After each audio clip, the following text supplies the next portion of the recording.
Hello children, இன்னைக்கு நம்ம 10th standard social science civics 4th lesson இதோட book back long answer discuss பண்ணலாம். 4th lesson India's foreign policy, இந்தியாவோட வெளிநாட்டு கொள்கை. Write a detailed note on non-alignment. Non-alignment பத்தி விவரிச்சு எழுதுங்க. The term non-alignment was coined by V. Krishna Menon in his speech at the United Nations in 1953. இந்த term, இந்த வார்த்தை, இந்த சொல்லாடல் நான் அலைன்மெண்ட் அப்படிங்கிறது, சார்பின்மை அப்படிங்கிற வார்த்தைய கிருஷ்ணா மேனன் அப்படிங்கிறவரு யுனைடெட் நேஷன்ஸ்ல நடந்த ஒரு கான்ஃபரன்ஸ்ல 1953ல அவர் பேசும்போது இந்த நான் அலைன்மெண்ட் சார்பின்மைங்கிற வார்த்தைய முதலா உருவாக்கி பேசுறார். காயின் பண்றாருன்னா முதலா உருவாக்குறார். It has been regarded as the most important feature of India's foreign policy. இந்த வெளிநாட்டு கொள்கை சார்பின்மைங்கிற நம்மளோட வெளிநாட்டு கொள்கைய ரொம்ப இம்பார்ட்டன்ட் அம்சமா பார்க்கறாங்க. இம்பார்ட்டன்ட் ஃபீச்சர் அப்படின்னா முக்கியமான அம்சம். இந்தியாவோட முக்கியமான அம்சம் சார்பின்மை. It is aimed to maintain national independence in foreign affairs by not joining any military alliance. அப்போ நம்ம நாட்டு சுதந்திரமா நம்ம என்ன பண்றோம்னா, வெளிநாட்டு விவகாரங்கள்ல நம்ம எந்த ஒரு மிலிட்டரி அலையன்ஸ் இராணுவ கூட்டணி கூடயும் நம்ம சேர்ந்துக்கிறது கிடையாது. அதுதான் நம்மளோட சுதந்திரமான முடிவு. வெளிநாட்டு விவகாரங்கள்ல எந்த வெளிநாடுகளோடவும் நம்ம மிலிட்டரி அலையன்ஸ் இராணுவ கூட்டணி வச்சுக்கிறது இல்லை. இதுதான் நம்ம சார்பின்மை கொள்கை. The non-aligned movement NAM was formed with membership of 120 countries. 120 நாடுகள் ஒன்றிணைந்து இந்த non-aligned movement இதைய ஸ்டார்ட் பண்ணாங்க. 17 ஸ்டேட் அதை அப்சர்வ் பண்ணுச்சு, கவனிச்சு, ஒத்துக்குச்சு. 10 international organizations.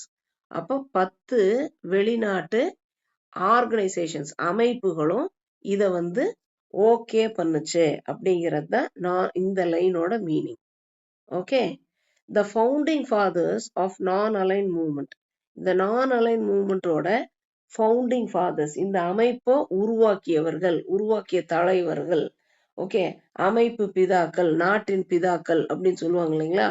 இந்த ஃபவுண்டிங் ஃபாதர்ஸ் யாருன்னா, ஜவஹர்லால் நேரு ஆஃப் இந்தியா, இந்தியாவை சேர்ந்த ஜவஹர்லால் நேரு, யுகோஸ்லேவியாவை சேர்ந்த டிட்டோ, ஈஜிப்டை சேர்ந்த நாசர், இந்தோனேஷியா சேர்ந்த சுகர்னோ, கானா சேர்ந்த குவாமே குமாரா, இவங்கெல்லாம் தான் ஃபவுண்டிங் ஃபாதர்ஸ் ஆஃப் நாம். NAM ஃபார்ம் பண்ணது இவங்க தான். Okay. Discuss the core determinants of India's foreign policy.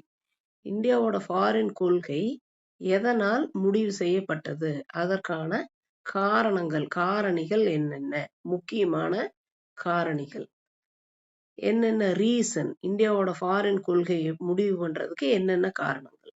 Foreign policy can be defined as the country's policy that is conceived, designed and formulated to safeguard and promote her national interests in her external affairs, in the conduct of relationships with other countries, both bilaterally and multilaterally. இப்போ foreign policy எப்படி define பண்ணலாம், ஒரு கண்ட்ரியோட foreign பாலிசியை எப்படி define பண்ணலாம், எப்படி விவரிக்கலாம்னா, அந்த கொள்கை கன்சீவ் செய்யப்பட்டது அப்படின்னா யோசிக்கப்பட்டது, நல்லா யோசிக்கப்பட்டது. டிசைன் செய்யப்பட்டது அப்படின்னா நல்ல வடிவமைக்கப்பட்ட கொள்கையா இருக்கும். ஃபார்முலேட்டட் அப்படின்னா உருவாக்கப்பட்டது, வகுக்கப்பட்டது. அப்போ ஒரு கொள்கை நல்லா யோசிக்கப்பட்டு, வடிவமைக்கப்பட்டு, உருவாக்கப்படுறது எதுக்கு அப்படின்னா, சேஃப்கார்டு, நாட்டை காப்பாத்துறதுக்கு, ப்ரொமோட், நாட்டை வளர்ச்சி அடைய செய்வதற்கு, எதுக்கு, நேஷனல் இன்ட்ரெஸ்ட், நாட்டோட நலனுக்காக, இன்ஹர் எக்ஸ்டர்னல் அஃபேர்ஸ், இந்நாட்டோட, இன்ஹர் அப்படின்னா நாட்டோட, எக்ஸ்டர்னல் அஃபேர்ஸ் அப்படின்னா வெளிநாட்டு தொடர்புகள் மூலமாக, வெளிநாட்டு தொடர்பு வைத்துக்கொள்ளும் ஸ்டைல், வைத்துக்கொள்ளும் கொள்கையினால, இந்த கான்டக்ட் ஆஃப் ரிலேஷன்ஷிப், அப்ப எப்படி நடந்துக்கணும், ஒவ்வொரு கண்ட்ரி கூட ஃப்ரெண்ட்லியா எந்த ஒரு வம்பு வழக்கும் இல்லாம இருந்துக்கணும் அப்படிங்கிற contact. Okay, with other countries, எல்லா நாடுகளோடும் நட்புறவோட இருந்துக்கிறது. போத் பைலேட்ரலி, அப்ப ரெண்டு கண்ட்ரி அப்படின்னா பைலேட்ரலா ரெண்டு கண்ட்ரி கூட இருக்கிற அண்டர்ஸ்டாண்டிங். மல்டிலேட்ரலி அப்படின்னா எல்லா கண்ட்ரிஸ் கூடயும் பல தரப்பு நாடுகளோடவும் ஃப்ரெண்ட்லியா இருந்துக்கிறது. இந்த கொள்கையை ஃபாலோ பண்ணிக்கிறது. இதுதான் பைலேட்ரலி அண்ட் மல்டிலேட்ரலி. பைலேட்ரலினா இருதரப்பு முறை, மல்டிலேட்ரலினா பன்தரப்பு முறை. ஓகே, பல தரப்பு ரிலேஷன்ஷிப். இதுதான் ஃபாரின் பாலிசி பத்தி explanation. Basic determinants of foreign policies are, அப்ப இதை எப்படி பண்றாங்க, எதை மனசுல வச்சு இந்த கொள்கையை வடிவமைக்கிறாங்க அப்படின்னா, ஜியோகிராபிக்கல் பொசிஷன், எங்க புவியியல் நிலை எங்க பொசிஷன் ஆயிருக்கு, சைஸ் ஆஃப் த டெரிட்டரி, அந்த நிலப்பரப்பின் அளவு, நேஷன்ஸ் ஹிஸ்டரி, ஒரு நாட்டோட நம்ம நாட்டோட ஹிஸ்டரி வரலாறு, ட்ரெடிஷன் நம்ம நாட்டோட பாரம்பரியம், நம்ம நாட்டோட பிலசாபிக்கல் பேசிஸ் அப்படின்னா நம்ம நாட்டோட தத்துவ அடிப்படை, நேச்சுரல் ரிசோர்சஸ் இயற்கையான வளங்கள், த கம்பல்ஷன் ஆஃப் எக்கனாமிக் டெவலப்மெண்ட், அப்போ நம்ம பொருளாதாரம் ஏன் முன்னேறணும் அப்படிங்கிறதோட கட்டாயம், கம்பல்ஷன்.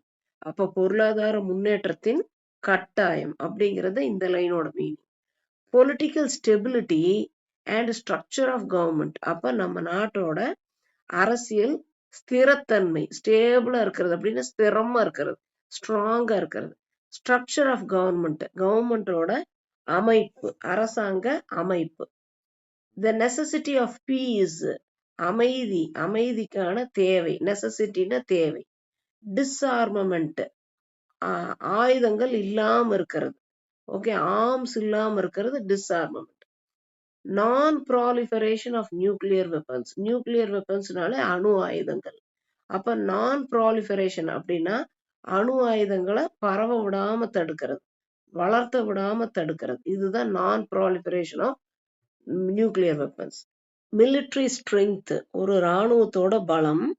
இன்டர்நேஷனல் மில்யூ, சர்வதேச சூழ்நிலைகள். இது எல்லாம் தான் பேசிக் டிட்டர்மினன்ட்ஸ் ஆஃப் ஃபாரின் பாலிசி, ஒரு வெளிநாட்டு கொள்கை உருவாக்குவதற்கு ஆன முக்கியமான காரணிகள்.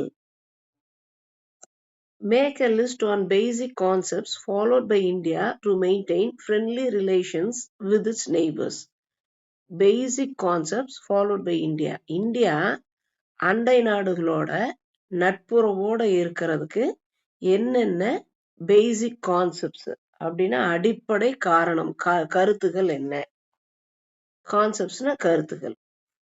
Foreign policy seeks to secure the best interests of people, territory and economy of the India. Foreign policy அப்படின்னா வெளிநாட்டு கொள்கைகள் எதை பேணும், எதை பாதுகாக்கணும் அப்படின்னா மக்களுடைய நலனை பாதுகாக்கணும், best interest.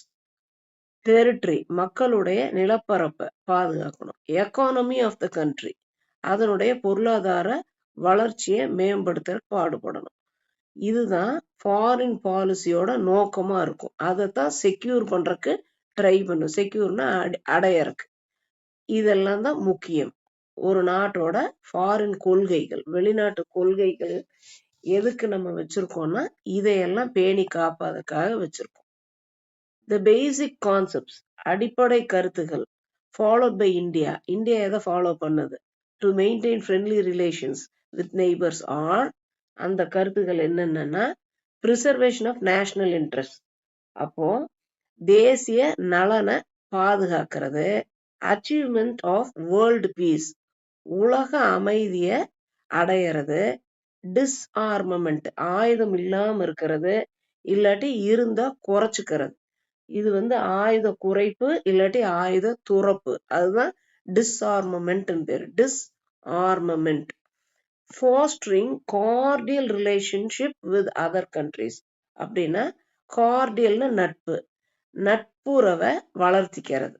Okay, solving conflicts by peaceful means, அப்ப மாற்று கருத்துக்கள் பிரச்சனைகள் இருந்தா அதை அமைதியான வழிகள்ல தீர்த்துக்கிறது, சால்வ் பண்ணிக்கிறது, தீர்த்துக்கிறது.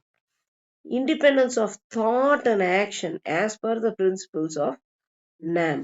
அப்போ நம்ம செயல்களிலும் நம்மளோட எண்ணங்களிலும் சுதந்திரமா நம்ம நடந்துக்கலாம். வெளியுறவு பொறுத்த வரைக்கும் அது எதற்கு உட்பட்டு இருக்கணும்னா பிரின்சிபிள்ஸ் ஆஃப் NAMக்கு உட்பட்டு இருக்கணும். அப்போ நான் அலைன்மெண்ட் மூவ்மெண்டோட கோட்பாடுகளோட ஒத்து போற மாதிரி இருக்கணும் நம்ம சுதந்திரமான எண்ணங்களும் செயல்களும். சுதந்திரம் உண்டு, ஆனா இந்த கோட்பாட்டுக்குள்ள இருக்கணும். ஈக்குவாலிட்டி இன் கண்டக்டிங் இன்டர்நேஷனல் ரிலேஷன்ஸ். அப்ப எல்லா நாடுகளையும் சமமா பாவிக்கிறது. ஓகே, அப்ப ஈக்குவாலிட்டினா சமமா பாவிக்கிறது. இன் கண்டக்டிங் இன்டர்நேஷனல் ரிலேஷன்ஸ், அப்ப எல்லா நாடுகளையும் ஈக்குவலா மெயின்டைன் பண்றது. சர்வதேச உறவுகளில் சமத்துவம் பேணுவது அப்படிங்கறது இந்த லைனோட மீனிங். Anti colonialism, anti imperialism, anti racism. Anti கொலோனியலிசம்னா குடியேற்ற விரோதம். ஆன்டி இம்பீரியலிசம் அப்படின்னா பேரரசு விரோதம். ஆன்டி ரேசிசம் அப்படின்னா இனவெறி எதிர்ப்பு. ஒரு இனத்துக்கு எதிராக இருக்கிற ஒரு வெறியா இருந்தா அதுக்கு எதிர்ப்பு தெரிவிக்கிறது இனவெறி எதிர்ப்பு. இப்ப ஆன்டி கொலோனியலிசம்னா இது ஒரு நாட்டு மேல வெளிநாட்டு ஆட்சியாளர்கள் ஆதிக்கம் செலுத்துவாங்க இல்லையா, அதை எதிர்க்கிறது ஆன்டி கொலோனியலிசம். அதே ஒரு பெரிய நாடு, ஒரு சக்தி வாய்ந்த நாடு, பவர்ஃபுல் கண்ட்ரி ஒரு வீக்கான நாடு, பலவீனமான கண்ட்ரி மேல அரசியல் ரீதியாவோ பொருளாதார ரீதியாவோ கட்டுப்படுத்துவாங்க இல்லையா, அப்படி கட்டுப்படுத்துவதை எதிர்க்கிறது ஆன்டி இம்பீரியலிசம். ஓகே, அப்போ இந்த லைன்ஸ், இந்த பாயிண்ட்ஸ் எல்லாம் மனசுல வச்சுதான் NAM நான் அலைன்மெண்ட் மூவ்மெண்ட்டை இந்தியா ஏத்துக்குச்சு. இதன் மூலியமா தான் இந்தியா மற்ற கண்ட்ரி கூட ஃப்ரெண்ட்லியா மெயின்டைன் பண்ணுது, நட்புறவை பேணி காப்பாற்றுகிறது. உங்க 10th ஸ்டாண்டர்ட் படிக்கிற ஃப்ரெண்ட்ஸ் இருந்தா இந்த ஜெயந்திஸ் எஜுகேர்ங்கிற இந்த யூடியூப் சேனலை சப்ஸ்கிரைப் பண்ண சொல்லி ரெக்கமெண்ட் பண்ணுங்க. டவுட்ஸ் ஏதாவது இருந்தா கமெண்ட்ல கேளுங்க. லைக் பண்ணுங்க, ஷேர் பண்ணுங்க. Thanks a lot. Best wishes.